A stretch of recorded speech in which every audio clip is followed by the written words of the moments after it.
한국전쟁이 발발한 지 71주년 되는 날입니다. 네, 아직도 전쟁은 끝나지 않았기에 우리가 휴전한 상태죠. 얼른 통일이 되어서 북한에도 복음이 전달되는 날이 오기를 간절히 바랍니다. 오늘은 근심이 기쁨이 되리라 라는 제목으로 함께 은혜 나누는 시간 가지려고 합니다. 하나님의 말씀 요한복음 16장 17절로 24절에 있는 말씀을 함께 보시겠습니다. 요한복음 16장 17절부터 24절에 있는 말씀을 제가 봉독해 올릴 때에 눈으로 따라 읽어주시기 바랍니다. 17절입니다. 제자 중에서 서로 말하되 우리에게 말씀하신 바 조금 있으면 나를 보지 못하겠고 또 조금 있으면 나를 보리라 하시며 또 내가 아버지께로 가미라 하신 것이 무슨 말씀이냐 하고 또 말하되 조금 있으면이라 하신 말씀이 무슨 말씀이냐 무엇을 말씀하시는지 알지 못하노라 하거늘 예수께서 그 묻고자 함을 아시고 이르시되 내 말이 조금 있으면 나를 보지 못하겠고 또 조금 있으면 나를 보리라 하므로 서로 문의하느냐 내가 진실로 진실로 너희에게 이르노니 너희는 곡하고 애통하겠으나 세상은 기뻐하리라 너희는 근심하겠으나 너희 근심이 도리어 기쁨이 되리라 여자가 해산하게 되면 그때가 이르렀으므로 근심하나 아기를 낳으면 세상에 사람 난 기쁨으로 말미암아 그 고통을 다시 기억하지 아니하느니라 지금은 너희가 근심하나 내가 다시 너희를 보리니 너희 마음이 기쁠 것이요 너희 기쁨을 빼앗을 자가 없으리라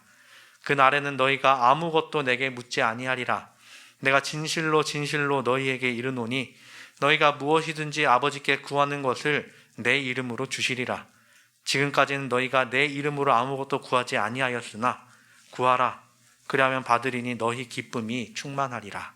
아멘. 우리는 가끔 등산을 하게 되는데 등산을 하게 되면 느끼는 것들이 있습니다. 오르는 시간은 매우 힘든데 한 걸음 한 걸음 내디디고 결국엔 정상에 올랐을 때 오는 성취감은 정말 대단하죠. 그뿐 아니라 정상에서 내려다보는 경치 또한 우리에게 주는 감동이 있습니다. 산 중턱에 서서 보는 경치와 산 정상에서 보는 경치는 정말 다르죠. 근데 만약 등산을 즐기지 않는 사람이라면 그 올라가는 길이 쉽지 않을 것입니다. 한 발 내디딜 때마다 힘이 들고 숨이 차고 그런 상태지만 결국에 정상에 올랐을 때 그가 얻는 기쁨은 참 대단합니다. 경치가 없더라도 가장 높은 곳에 올랐을 때에 오는 이 벅찬 감동이란 게 있다는 것이죠. 그런 이유로 사람은 산에 오르는 것 같습니다. 아주 작은 산으로부터 세계 최고봉인 에베레스트에 이르기까지 많은 사람이 산을 오르는 이유가 분명 있는 것이죠. 그 오르는 중간에 고산병으로 고생하고 산을 오르다 내리다 죽을 수도 있음에도 불구하고 그 정상이란 곳에 다다르기 위해 발을 내딛는 사람들이 있습니다. 이러한 과정을 우리는 짧게 이야기해서 고진감래라고 하죠. 고생 끝에 즐거움이 온다라는 것입니다. 쉬운 말로 하면 인내는 쓰지만 열매는 달다라고 하죠. 이런 이야기는 성경에도 나옵니다. 시편의 기자는 이렇게 이야기하죠. 울며 씨를 뿌리러 나가는 자는 반드시 기쁨으로 그 곡식단을 가지고 돌아오리로다. 근데 오늘 예수님께서 하시는 말씀은 그리고 그 근심은 이제 산을 오르는 정도의 근심이 아니라는 것이죠. 예수님께서 제자들에게 그리고 현대를 살아가는 우리에게 하시는 말씀은 그리고 이 근심은 좀 더 어떻게 보면 높은 차원의 근심인 것입니다. 산을 오를 때의 잠깐의 고통 그런 것이 아니라 정말 생명과도 관련이 있을 법한 근심인 것이죠. 그래서 예수님께서 이와 관련해 설명하시면서 비유하신 것은 바로 출산이었습니다. 예수님께서 이야기하시죠. 내가 진실로 진실로 너희에게 이르노니 너희는 곡하고 애통하겠으나 세상은 기뻐하리라. 너희는 근심하겠으나 너희 근심이 도리어 기쁨이 되리라. 여자가 해산하게 되면 그때가 이르렀으므로 근심하나 아기를 낳으면 세상에 사람 난 기쁨으로 말미암아 그 고통을 다시 기억하지 아니하느니라. 동물은 자손을 낳는 과정을 통한 번식이 어떻게 보면 일생일대의 숙명과도 같습니다. 특히 사람은 이 과정이 더 중요하게 느껴지기도 하죠. 그도 그럴 것이 하나님께서 우리 사람에게, 인간에게 주신 그 대사명 속에서도 생육하고 번성하여 땅에 충만하라는 명령이 우리에게 주어졌기 때문입니다. 그런데 문제는 인간에게 있어서 이 출산은 물론 생명을 낳는 과정이지만 그 일에 생명을 걸어야 한다는 것입니다. 인간의 타락 이후 하나님은 사람에게 출산의 고통을 크게 더하셨다라고 이야기를 합니다. 그렇게 되어 인간은 임신의 과정, 출산의 과정 동안에 고통 속에 있게 되었습니다. 물론 다른 동물들도 출산을 하지만 사람만큼 고통스러운 출산은 거의 없다라고 이야기를 합니다. 임신의 과정도 약 40주 혹은 9달 7일 혹은 음력으로 10달에 다다르는 과정을 견뎌내야 하는 것이죠. 이보다 좀 많이 일찍 아이가 태어나게 된다면 아이에게 문제가 생길 수 있고, 이보다 아이가 늦게 나올 경우에는 또 산모에게 문제가 생길 수도 있을 정도로 이 모든 과정이 쉽지 않음을 우리는 알고 있죠. 그리고 언제나 출산의 과정 중에는 생명의 위협이 올 수도 있다는 것입니다. 실제로 그러한 게 최근 10년간 출산 중 사망한 산모가 49.8명에 이르른다고 합니다. 그렇게 의학 기술이 발달되었음에도 불구하고 1년에 약 50명의 산모가 출산 중에 사망한다는 것이죠. 지금이야 출산율이 떨어져서 그만큼 사망하는 산모도 줄었다라고 하지만 그럼에도 계속 있는 상황입니다. 이것은 또 지역별로도 차이가 있는 게 강원도에 거주하는 산모는 수도권에 거주하는 산모에 비해 사망 확률이 3배가 높다라고 이야기를 하죠. 수도권이야 근처에 병원이 많지만 강원도는 큰 병원을 가기 위해서 1시간을 넘게 가야 하는 일도 빈번하기 때문이죠. 이렇게 위험한 일인데도 사람이 이 모든 과정을 기꺼이 여기는 이유는 무엇인가요? 이 모든 일 끝에 얻는 그 사랑의 결실로 인해 얻는 그 기쁨이 더 크기 때문입니다. 출산의 과정은 우리가 흔히 이야기하듯이 선택이 되었습니다. 아이를 낳고 기르는 과정이 너무나도 힘든 사회이기 때문에 이것을 포기하는 가정도 있다라고 이야기하죠. 그런 가정도 물론 있지만 대부분은 아이를 갖는 것을 원합니다. 왜냐하면 아이를 통해 얻는 행복이 있기 때문입니다. 이런 이야기가 있습니다. 남자는 군 생활을 2년을 하게 되고 여자는 10달의 과정을 통해 출산을 하게 되죠. 둘 다 쉬운 일이 아니기에 어떤 일이 더 힘들다 이야기하기 힘들 수도 있습니다. 그런데 누군가는 이야기하죠. 군대에 다시 가고 싶다는 남자는 없는데 아이 하나 더 갖고 싶다는 어머니는 있다. 이런 이야기가 나오는 이유는 출산의 고통이 약하기 때문이 아닙니다. 그것을 감내하고 얻는 기쁨이 워낙 크기 때문이라는 것이죠. 우리는 무언가를 얻기 위해서 고생을 할 때가 있습니다. 물론 그렇지 않은 것들도 있지만 큰 고민을 하거나 그것을 얻기 위해 많은 시간을 참아야 하기도 하죠. 그런데 그 모든 과정을 거치고 그것을 얻게 되면 그것을 어떻게 여기게 되나요? 그것을 매우 귀하게, 매우 소중하게 생각할 것입니다. 하지만 내 예상과 다르게 혹은 생각지도 못했는데 얻어지는 것은 우리가 어떻게 여기나요? 그것이 별것 아닌 것으로 여기거나 내가 얻는 것이 당연한 것으로 여기기도 합니다. 이와 관련해서 우리는 뉴스를 틀었을 때 재벌 2세 혹은 3세 부모로부터 물려받은 것들이 많은 어떠한 사람들은 누군가를 두들겨 패기도 하고 한 대당 얼마씩 주겠다라는 사람도 있었죠. 어떤 사람들은 마약을 쉽게 구해 그 마약을 하다가 경찰에 적발되기도 하고요.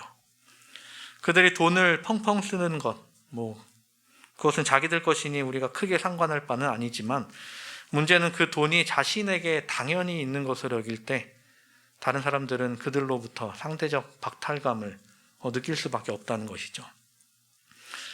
그들이 가지고 있던 돈은 그들의 선조, 어떻게 보면 재벌 기업을 일으켰던 사람들 중에 물론 시대를 잘 타고났다곤 하지만 그들이 노력해온 것들이 있음을 우리는 알고 있습니다.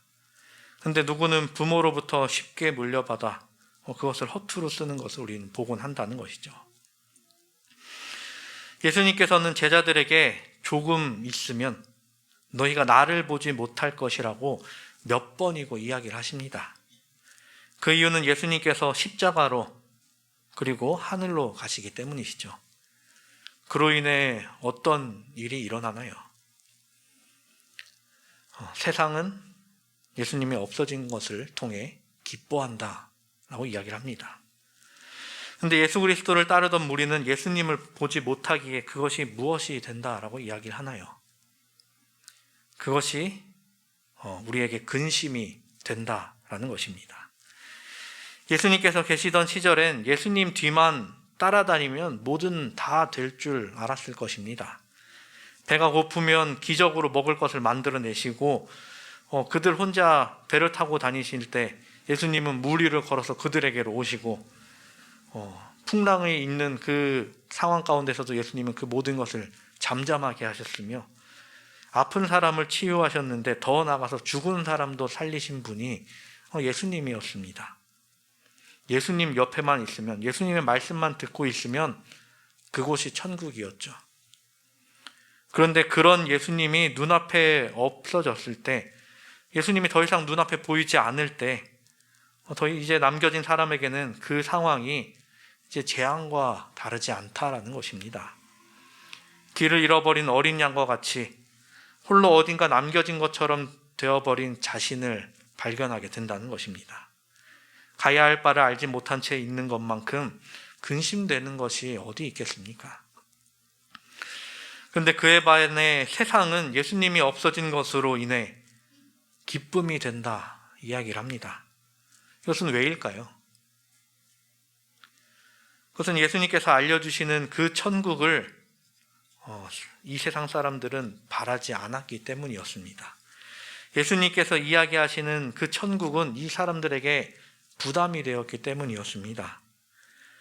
예수님께서는 이 땅에서 알려주시는 것은 바뀌어야 된다. 너희들이 변화되어야 함을 알려주셨는데 이것은 내가 생각했던, 자신이 생각했던 것과 달랐기 때문이었습니다. 자신들이 옳다고 생각한, 자신들이 만들어낸 하나님을 부인하고 진짜 하나님께 나아갈 것을 예수님은 끊임없이 말씀하셨는데 그것은 바리새인들과 서기관들에게는 자신들이 생각한 것과 달랐습니다. 결국엔 그들은 예수 그리스도를 십자가에 못 박음으로 우리가 옳았다라는 것을 증명해 보이려 하였습니다. 살인자 바라바를 살리면서까지 예수님을 죽인 그들은 자신들이 만든 의의를 지켜내려 했습니다. 그런 예수님이 이 땅에 더는 없다는 것이 그들에게는 당연히 기쁨이 될 수밖에 없죠. 현대로 넘어와서는 어떨까요? 예수 그리스도의 이름을 가지고 사는 사람들, 그리스도인들에게 예수님이 보이지 않는 것은 고난이 될까요? 네, 고난이 됩니다. 신앙을 위해 자신을 헌신하는 것부터가 여러 가지 고민거리가 됩니다.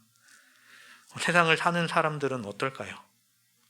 예수님이란 존재, 그들에게는 전혀 관심이 없습니다.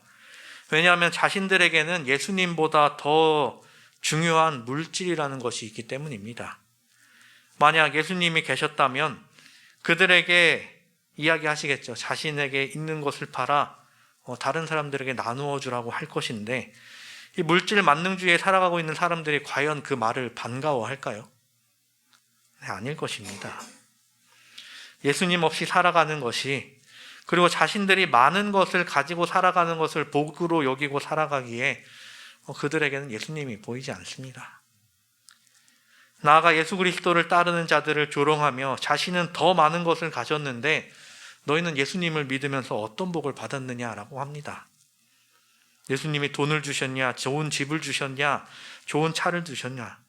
내가 가진 모든 것, 내가 노력해서 얻은 것이다 라는 것이죠. 이게 축복이다. 내가 축복받은 사람이다 라는 것입니다. 그렇다고 해서 이 세상 사람들이 예수님의 존재를 부인하느냐? 그렇지도 않습니다. 예수님이라는 사람이 이 땅에 있었다는 것은 인정을 합니다. 하지만 예수님이 하나님의 독생자이심을, 세상의 구원자 되심을 인정하지 않는 것이죠. 그분이 이 세상의 복음이 되신다는 것을 그들은 전혀 받아들이지 않는다는 것입니다. 왜냐하면 예수님을 그들이 인정하게 된다면 자신이 지금까지 최우선으로 생각했던 모든 것을 부정해야 되기 때문이죠. 예수님께서 이 땅에 계시던 시절과 지금을 비교해 봤을 때 달라진 것은 없다는 것이죠. 예수님을 부정함으로 자신이 생각한, 자신이 만들어낸 신을 포기할 생각이 없습니다. 그렇기에 그들에게 있어서 예수 그리스도가 필요하지 않으며 예수 그리스도가 눈에 보이지 않는 것입니다. 그리고 그들은 그것으로 인해 기쁨을 누린다라는 것이죠. 그렇다면 우리에게 예수 그리스도가 보이지 않는 것은 어떤 것이 되나요? 우리에게는 슬픔이 되나요? 아니면 고난이 되나요? 그리스도인으로서 살아가는 것이 우리에게는 어떠한 것으로 여겨지게 되나요? 예수님이 보이지 않는 것으로 우리에게 고난이 온다면, 그렇다면 우리는 그 상황 속에 어떻게 해야 할까요? 그것을 예수님께서 말씀하십니다. 23절, 24절. 그날에는 너희가 아무것도 내게 묻지 아니하리라. 내가 진실로 진실로 너희에게 이르노니 너희가 무엇이든지 아버지께 구하는 것을 내 이름으로 주시리라. 지금까지는 너희가 내 이름으로 아무것도 구하지 아니하였으나 구하라. 그리하면 받으리니 너희 기쁨이 충만하리라. 우리가 고난 가운데, 슬픔 가운데 살아갈 수 있습니다. 그런데 예수님께서는 우리가 그렇게 살도록 내버려 두지 않으시겠다는 것입니다. 예수님께서는 그의 이름을 지니고 살아가는 자들이 슬픔 가운데 머무르도록 두지 않으실 것입니다. 그래서 우리에게 허락하신 것은 바로 예수 그리스도의 이름으로 구할 수 있게 하신 것이죠. 즉 우리가 그리스도인으로서 그리스도의 이름으로 살아가게 하셨다는 것입니다. 우리가 그리스도인이라고 하면서 그리스도 없이 살아가는 존재가 아니라 그리스도로서 살아가는 존재가 되게 해주시겠다는 것입니다. 이것이 우리에게 기쁨이 되는 것이죠. 구하라. 그리하면 받으리니 기쁨이 충만하리라 라고 말씀하십니다. 여기서 말씀하시는 기쁨은 이 세상에서의 기쁨일 수도 있으나 그 정도의 기쁨이 아니라는 것이죠. 우리가 성도로서 누릴 기쁨은 크게 두 가지로 이야기해 볼 수 있는데요. 첫 번째는 하나님께서 우리를 구원하심을 체험함으로 누리는 기쁨이 된다는 것입니다. 다윗은 시편을 통하여 하나님께서 자신을 구원하셨다는 것에 대한 기쁜 표현을 노래로 만들었죠. 그런데 우리가 생각해 봤을 때, 다윗의 삶을 되짚어 봤을 때 다윗의 생애는 절대로 평탄하지 않았습니다. 젊었을 때는 사울에게 쫓기고 나이가 들었을 때는 자식에게 쫓기며 사는 삶을 살았죠. 자신이 지은 죄를 통해 하나님으로부터 징계를 받았으며 자식의 죽음을 경험하기도 하였습니다. 그런데 그에게는 하나님께서 자신을 구원하셨다는 것에 대한 확신이 있었기 때문에 그 모든 힘든 순간 가운데서도 기쁨을 누렸다라는 것입니다. 다윗 외에 다른 선지자들도 하나님의 구원하심을 바라봄으로 기뻐함을 나타냅니다. 하박국 3장 18절에 이야기합니다. 나는 여호와로 말미암아 즐거워하며 나의 구원의 하나님으로 말미암아 기뻐하리로다.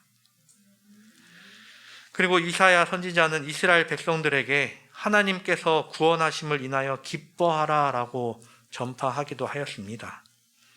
이렇게 우리가 구원을 누릴 것에 대한 기쁨이 있다라는 것이죠.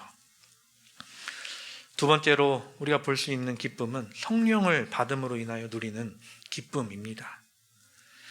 예수께서 하늘로 올라가신 후 오순절에 제자들은 마가의 다락방에 모이게 되죠. 그리고 그들이 합심하여 기도했을 때 그들에게 무엇이 내렸습니까? 성령이 불의 혀처럼 각 사람 위에 하나씩 임하였다라고 이야기를 합니다. 그로 인해 복음이 전파되기 시작하고 교회가 세워지게 되고 또한 성도들 간의 교제가 이루어집니다. 그리고 그 모든 것으로 인하여 그들은 기쁨을 누렸다라고 이야기를 하죠. 사도행전 2장 46절과 47절입니다. 날마다 마음을 같이하여 성전에 모이기를 힘쓰고 집에서 떡을 떼며 기쁨과 순전한 마음으로 음식을 먹고 하나님을 찬미하며 또 온 백성에게 칭송을 받으니 주께서 구원받는 사람을 날마다 더하게 하시니라. 이어서 바울은 성령의 열매에 대해서도 이야기를 하는데 성령의 열매의 순서가 중함을 나타내는 것은 아니지만 바울은 사랑 다음으로 희락을 이야기하면서 기쁨을 언급하면서 성령을 통한 기쁨을 나타내었습니다. 이 기쁨은 모진 박해와 고난 가운데서 나타나는 영원한 기쁨입니다. 오늘의 말씀에서 예수님께서 제자들에게 그리고 나아가서 우리들에게 말씀하시는 기쁨은 이 두 종류의 기쁨 모두를 의미하는 것이죠. 제자들은 예수님께서 십자가에 달리심으로 또 죽으심으로 인하여 그들에겐 근심과 고난이 찾아옵니다. 하지만 예수께서 부활하심을 목격함으로 하나님의 구원을 확신하게 되고 그들은 기쁨을 누리게 되었습니다. 그리고 예수님께서 하늘로 올라가신 후에도 그들에게 근심이 올 수 있었죠. 하지만 그들은 하나님께서 이후에 내려주신 성령으로 인하여 그 기쁨이 끊이지 않게 되었다는 것이었습니다. 예수님은 이야기하시죠. 너희 기쁨을 빼앗을 자가 없느니라. 이 말은 제자들이 그리고 우리들이 결코 슬픔을 당하지 않는다는 말은 아닙니다. 우리가 받게 될 기쁨의 근원이 하나님이시기에 세상 사람들이 잠시 체험하는 일시적인 기쁨과 다른 구별된 기쁨을 의미하는 것이죠. 그리고 우리들이 십자가의 의미를 이해한 후 더 높은 차원의 기쁨에 사로잡히게 된다라는 것입니다. 사랑하는 우리 성도 여러분, 우리의 하나님은 역전의 하나님이십니다. 그리고 우리의 하나님은 우리를 너무나 사랑하시는 하나님이십니다. 그렇게 우리가 기쁨을 누리되 영원히 기쁨을 누리길 원하십니다. 물론 우리가 죄인이기에 이 땅 위에 살 동안은 죄에 사로잡히며 사단의 유혹으로 인해 고난에 있을 수 있습니다. 하지만 하나님께서는 모든 것을 뒤집고 우리를 승리 가운데 영원한 기쁨 가운데로 인도하실 것입니다. 화이트 선지자는 시대의 소망을 통해 우리에게 이렇게 이야기합니다. 예수께서 무덤에서 나오실 때에 그들의 슬픔은 기쁨으로 변할 것이다. 승천하신 후에는 친히 함께 계시지는 않지만 보혜사를 통하여 여전히 그들과 함께 하실 것이므로 그들은 슬퍼하면서 시간을 보내지 말아야 했다. 사단이 원한 것은 바로 이것이었다. 사단은 제자들이 속임을 당했으며 실망당했다는 인상을 세상에 주기를 바랐으나 그들은 예수께서 그들을 위하여 봉사하고 계시는 하늘의 성소를 믿음으로 바라보아야 했다. 그들은 예수님의 대리자인 성령을 받기 위하여 마음 문을 열고 그분의 임재의 빛 가운데서 기뻐해야 했다. 우리가 죄로 완전히 넘어가지 않는 이상 신앙 가운데 있더라도 우리에게는 분명 근심이 있을 것입니다. 하지만 하나님께서는 우리를 그곳에서 건져내시어 근심을 기쁨으로 바꾸어 내실 것입니다.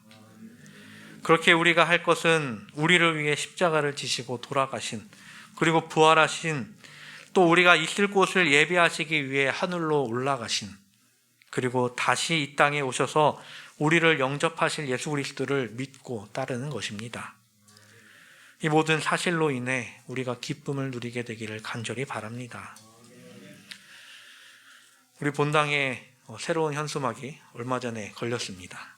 여기에도 이야기를 하죠. 마가복음 13장 13절 또 너희가 내 이름으로 말미암아 모든 사람에게 미움을 받을 것이나 끝까지 견디는 자는 구원을 받으리라.